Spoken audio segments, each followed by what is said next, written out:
Nous avons eu plus de 500 inscriptions avec 56 nationalités différentes, ce qui représente quand même un panel assez important. Et quelque chose aussi qui était très important, c'est que nous avons pu avoir des médecins, des infirmiers et des aides-soignants de tous les hôpitaux du Bénin.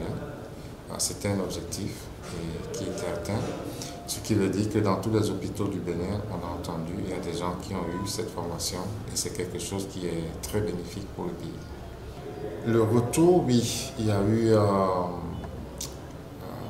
j'ai eu beaucoup de messages de félicitations, surtout la partie scientifique ou médicale, tout s'est très bien passé. Le programme était très bien pour la plupart des participants. Donc le retour est positif. On a eu beaucoup de félicitations, d'encouragement aussi, parce que ça n'a pas été toujours facile d'organiser un congrès de cette envergure. Les progrès viennent. Je pense que les informations sont passées, ce qui est important pour nous. Après, les gens on n'a pas le bénéfice tout de suite. Je veux dire sur le plan médical, c'est quand les gens recevront des patients qu'ils auront l'occasion de se souvenir de ce qu'ils ont appris pendant cette formation. C'est aussi une formation pendant ce congrès. Et donc, le bénéfice est à venir de toute façon. Praticien, finalement. Mais c'est un sujet qui reste d'actualité, que nous allons aborder dans les prochains mois à venir.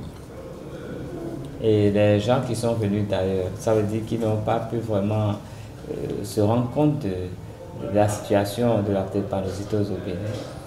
Si, puisqu'il y a eu des présentations pour montrer une cartographie de la drépanocytose au Bénin. Et donc voilà, il faut dire que dans un congrès, il y a beaucoup de choses. Cette partie-là n'a pas été abordée pour différentes raisons d'organisation et de tout.